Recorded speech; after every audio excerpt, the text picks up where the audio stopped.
welcome. In this video, I'll be talking about all the books I read in January. I read 4 books this month. 2 of them were for book clubs and 2 were just my random picks.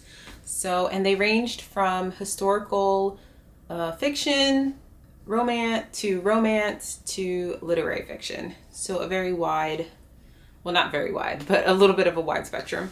So I'll just hop right in. The first book I read, I started off the year strong. I started out with a banger, and that was The Last Kingdom by Bernard Cornwell. This is a new to me author, but I feel like he's pretty big in the historical fiction space. I picked this up because it had a sign off from George R.R. Martin, who is the author of I think it's Fire and Ice series, but Game of Thrones. And he said Bernard Cornwell does the best battle scenes of any writer I've ever read, past or present. So I went into this thinking it was going to be like Game of Thrones and more fantasy, but it's really just historical fiction. There's no magic.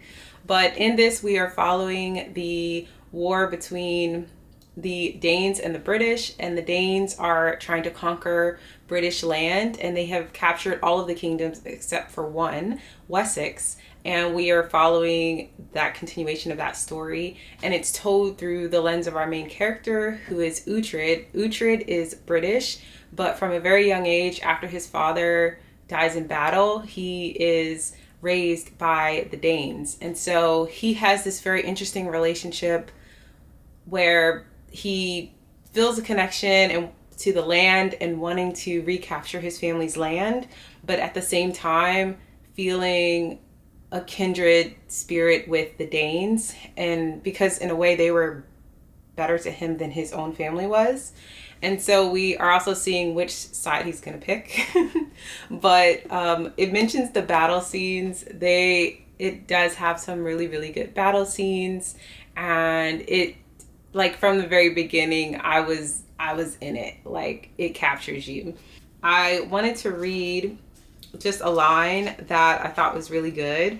It says, "War is fought in mystery. The truth can take days to travel, and ahead of truth flies rumor.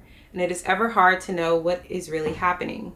And the art of it is to pluck the clean bone of fact from the rotting flesh of fear and lies." So that just gives you an idea of the writing, gives you an idea of the visceral, like, visual of that statement. And it's just it was a good book. I'm definitely going to continue in this is a series. I'm going to continue with the series, and would recommend if you're into like historical fiction of this time period. And then next I read a book for book club, completely different topic, style, everything, and that was Gilead by Marilynne Robinson. And this is a story about a dying father who is writing a letter to his son, who he, like, telling him all the things he wants him to know that he's never going to be able to tell him. But in writing this letter, it's really him facing things about himself, his own shortcomings, and trying to make sense of it all. And I will say, when I first started reading this, like, coming off of I wouldn't even say The Last Kingdom is like fast paced. It's just like a medium pace. Like, things are happening. Like, it's very like action packed. Whereas this is very much like a thought book, and it was giving stream of consciousness. And to a degree, I think it is that. I was like, where's this going? Why are you telling me this? He starts out writing about like his relationship with his father and his father's relationship with his grandfather. And it just seemed like it didn't have a point. And if this was not a book club book, I don't know if I would have originally kept going. But it did get better when we are introduced to Jack, the character Jack in the book, who is his best friend's son. Jack is a nickname. His name is actually John Amos, and he's actually named after the father who is writing this letter, because he's an older father. And so, I don't think that's giving anything away. He's an older father, so when his best friend has a son, he like names him after his best friend as like a I guess as an honoring to him. And so he has an interesting relationship with Jack, because Jack is very different from him. And I should mention that the dying father, John Amos, he is a pastor. His father was a pastor and his grandfather was a pastor. So this book is very heavy on like biblical references, and just the ideology of our main character is very rooted in that. And so I guess has ungodly thoughts or conclusions that makes him like question things about himself and his, I guess, his faith and his mental religious strength. And so you're like seeing him write this as he's like writing letters to his son, if that makes sense. Overall, I did enjoy this, but it's one of those things where I guess that's like the good thing about book clubs, because I probably would not have finished this if it wasn't for a book club, but it was a little meandering. I probably will give this away. Like, while I thought it was good, I don't know if I'd reread it. This is part of like a series, and each series I think focuses on a different character. So like I believe there is another book titled Jack, which focuses on Jack's story. Another book titled, oh my gosh, what was his wife's name? I think it's Lily, which is his wife's name, and you get to learn more about her. And then I think another one is called Home.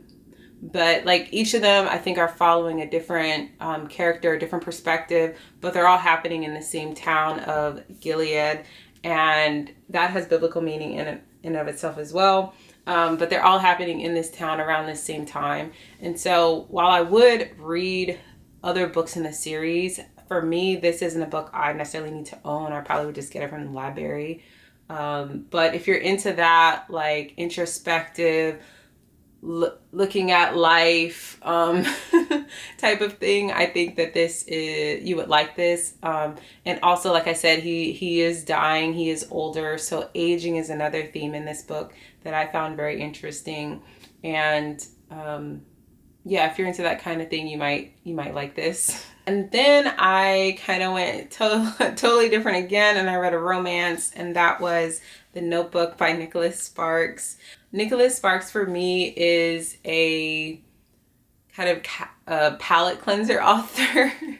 He writes, I don't know if he writes predominantly romances, but all I've read from him have been romances. It's usually like the characters fall in love very quickly, and there's like a whirlwind romance, and then someone ends up dying. Like, so that continued in this. In this, we're following Noah and Allie. We're following Noah and Allie. They meet when they're teenagers. They're from different groups in society. She's from a very well-off family. He's just a regular, like, working class person. And while they're really, really in love, because of that, they are kind of pushed apart when they're younger, and then they meet again when they're much older, and you see the love is still there and how that comes about. And so it's kind of a story within a story, because it's older Noah telling this story, looking back. I don't want to give anything away, but I feel like I've seen this movie, so I already knew what it was, so it's not like a surprise. But I can imagine if you've never heard of this before and you read it, you'd be like, oh my gosh. But it just shows like their love story over time into old age, and it's just this really sweet, like, cute little book. I did tab like a line that stood out, and it says, "And I learned what is obvious to a child. That life is simply a collection of little lives, each lived one day at a time. That each day should be spent finding beauty in flowers and poetry and talking to animals. That a day spent with dreaming and sunsets and refreshing breezes cannot be bettered. But most of all, I learned that life is about sitting on benches next to ancient creeks with my hand on her knee, and sometimes on good days for falling in love." Like, it's just a cute. It's cute. It's not deep, but it's cute, and I really enjoyed it. And if you're looking for a cute read, I think this would meet the mark. So the last book I read was for a different book club, and it was not cute. It was very deep. It was, I think you would describe this as historical fiction, but also like literary fiction. And that was The Known World by Edward P. Jones. I have never read anything from this author before. I honestly had never heard of this book before, even though it says that it's like winner of the National Book Critics Circle Award. I don't really follow award stuff. But in this, it's a slavery story, which is not one that I would normally pick up. I don't really gravitate towards slave narratives. In this, we're following the life and legacy of Henry Townsend. Henry Townsend is a Black man who is also a slave owner of Black people in the 1800s. And we're learning about his upbringing, his life, and then he suddenly dies, and we see what happens after his death with his widow and the slaves that he owns, and then all the different people around in the community. There are a lot of characters in this. It's kind of hard to sum up, like so much happens, but while overall I did enjoy this, I will say I felt the flow was off. He does write the character stories in a way that I feel like really does grab you, but it doesn't feel, to me, it didn't always feel like very connected. At times it did feel a little bit like a historian who was writing a novel, because he does this thing where he goes from like the past to the present to the future. It's not a linear story, and I don't necessarily need a linear story, but I don't know, it was just weird. Like, it was different. It was like he was almost there. For instance, there would be moments where maybe two characters are talking in the present, reflecting on the past, and then the author would mention about like, oh, and then she would go on to live until 92. I think the biggest thing that stood out for me in this was how, like, the psychology of people and how they use things to justify their actions and to put themselves on like a moral ground where there isn't one. And I did tab like some places to give you an idea. In this place where they live, there is a sheriff, and this sheriff he is a very religious man. He carries a Bible with him, and we get this statement about him, and it says, despite vowing never to own a slave, Skiffington had no trouble doing his job to keep the institution of slavery going, an institution even God himself had sanctioned throughout the Bible. Skiffington is the sheriff. Skiffington had learned from his father how much solace there was in separating God's law from Caesar's law. Render your body unto them, his father had taught, but know your soul belongs to God. As long as Skiffington and Winifred, his wife, lived within the light that came from God's law, from the Bible, nothing on earth, not even his duty as a sheriff to the Caesars, could deny them the kingdom of God. We will not own slaves, Skiffington promised God. And he promised each morning he went to his knees to pray. Though everyone in the county saw Minerva, the wedding present, as their property, Minerva's a slave, the Skiffingtons did not feel that they owned her, not in the way whites and a few blacks own slaves. Minerva was not free, but only in the way a child in a family is not free. It's like he's trying to justify what he's doing in his actions, but it's hypocritical and contradictory in so many ways. Like, and his character in the book, there's times where in one situation he'll do one thing, and then in another situation he'll do a completely different thing. It's just hypocritical. But like I said, Henry Townsend's a Black man and he owns slaves, and we see him and we see other characters in this book, also other Black characters who also own slaves, and you're seeing their psychology as well. And we see this with our Fern character. Fern is a Black woman, but she can pass for white, and she owns slaves.